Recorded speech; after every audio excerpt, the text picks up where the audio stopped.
This physics lesson deals with motion with constant acceleration. The way this is going to work is I'm going to give you a look at the notes. What you need to do is pause the video, copy these notes, and then when you're finished, unpause it and listen. I'm going to do that in combination with some graphs that we're going to do. So go ahead and pause the video now and copy down this information. Okay, you should have copied the information. Today we're talking about motion with constant acceleration. The definition of acceleration is the change in velocity per unit time. It is a rate. It is the rate of change of velocity. The slope of a velocity versus time graph is the acceleration. Now, when I say is the acceleration, what I mean is if the velocity is changing at a constant rate, then you can take the slope of the trend, and that is the acceleration for the entire trend. If the motion is more complex, then the slope might be the average acceleration. We are never going to deal with problems in which we have changing acceleration. And so the most difficult problems we're going to deal with are just going to be problems that have changing velocity, and that velocity is changing at a constant rate, and therefore we can take the slope of that line, and that is the acceleration. I want to show you this on the left hand side. I've written here at the bottom CIP, and that just stands for interactive page, which is our left hand side. And so we're going to go over to our left hand side again. I'm going to give you a look at the whole page. You can format it and then pause the video and format this, and then once you have written it, you can unpause it and you can listen to the video. So I'm going to go ahead and zoom out, kind of let you see what the page looks like. I've got 3 graphs here, and I want you to draw those, and you can also write the data here.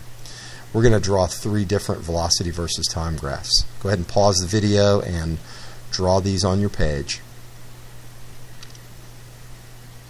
Okay, you should have finished drawing these, and now we're going to plot this data on this graph.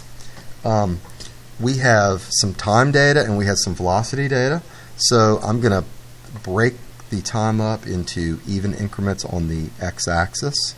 Here's time, and it's in seconds, and I've got 0, 1, 2, 3, 4, 5, 6 seconds. And then I have to represent up to 10 meters per second on the y-axis, and I think I can do that in 1 meter per second increments.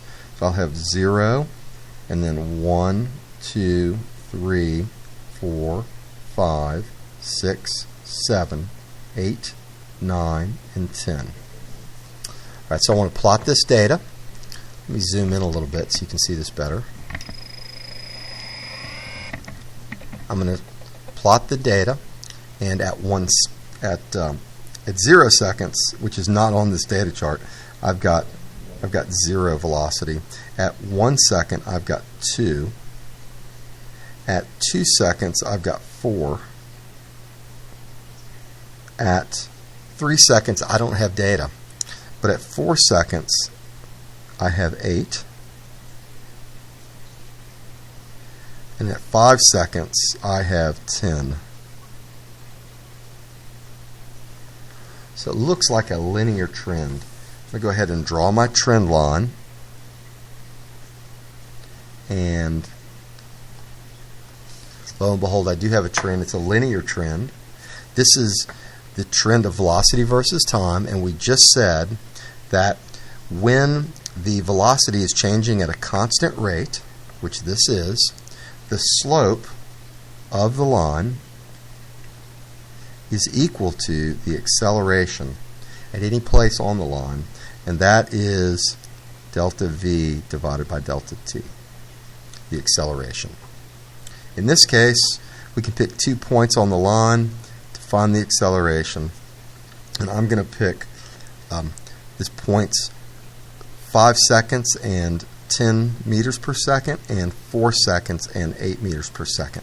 So the change in the y value, or delta v, is going to be 10 meters per second, that's v final, minus 8 meters per second, that's v initial, divided by the time in which this change took place, which is 5 seconds minus 4 seconds. And if we do the calculation, we get an acceleration of 2 meters per second every second.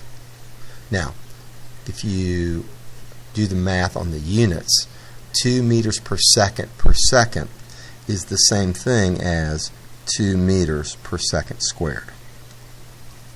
Okay. All right, now let's go back over to the note page, which is the right side.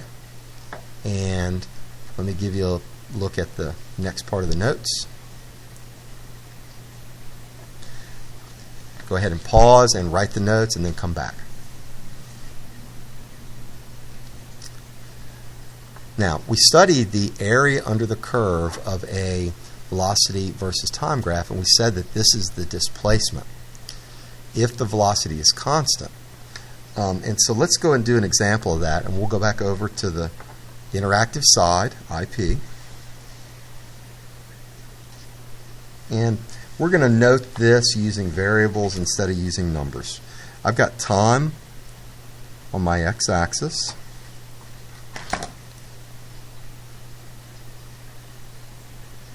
And I have velocity on my y-axis. And I just noticed I didn't label my other axis here. Let me go ahead and label that too. This is velocity.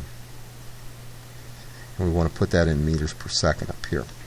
Now here we're going to still use seconds and meters per second just because that's the standard SI unit for velocity. Turn the lights back on in the room. And we're going to say that we are traveling at a constant velocity. That's what we've been doing when graphing. We've been graphing constant velocity problems. And we're going to say that our constant velocity is v0.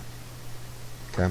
So we said if this particular object travels from 0 to time t, and the whole time it's traveling at v0, then we're going to get a velocity versus time graph that's going to look like this, a horizontal line. And we say that if we find the area of the space between the trend and y equals 0, that we'll get the displacement. And we've done this before, and we've used this to find delta d. So we're saying that delta d, which is the displacement,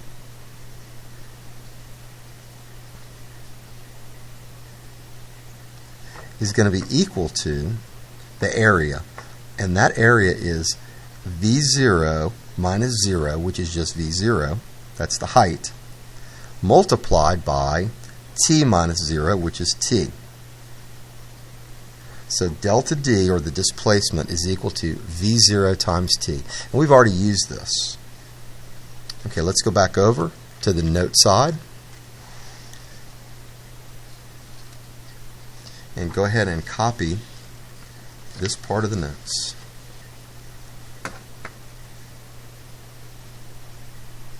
Okay, we're going to go look at this changing velocity.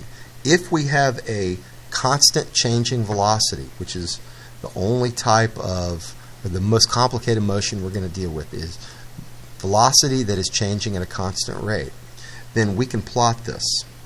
And we can find the displacement by finding the area of both the rectangle and the triangle. I'm going to show you what I'm talking about. Let's go back over to the interactive side of your note page. And again, we're going to label this time. It's in seconds. And velocity, which is in meters per second. And we are going to initially start out with a velocity of v0.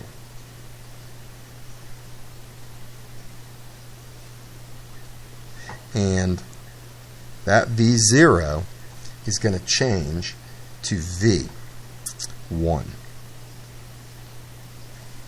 and it is going to change over a time period of 0 to t. So we're going to start out here, but instead of moving at a constant rate, we're going to move at a constantly changing rate. And we're going to end up here at v1. So this trend of velocity is a constantly changing velocity. Okay. So we already know that we can find the part of the displacement that is due to the initial velocity. We just find this area of this rectangle. And that displacement, delta D, is equal to v0 times t. But we have this additional displacement, which is due to this change in velocity. And it can be found also because we can find the area of a triangle. The height of this triangle is v1 minus v0. And so the formula for a triangle is 1/2 base times height. In this case, we're going to flip it. We're going to say 1/2 height times base. 1/2 v1 minus v0 times t minus 0, which is t. And that's also equal to, or a part of, the displacement. So how do we find the total displacement? Well, we just add these two together. The total displacement is going to be equal to 1/2 v1 minus v0 times t plus v0 times t.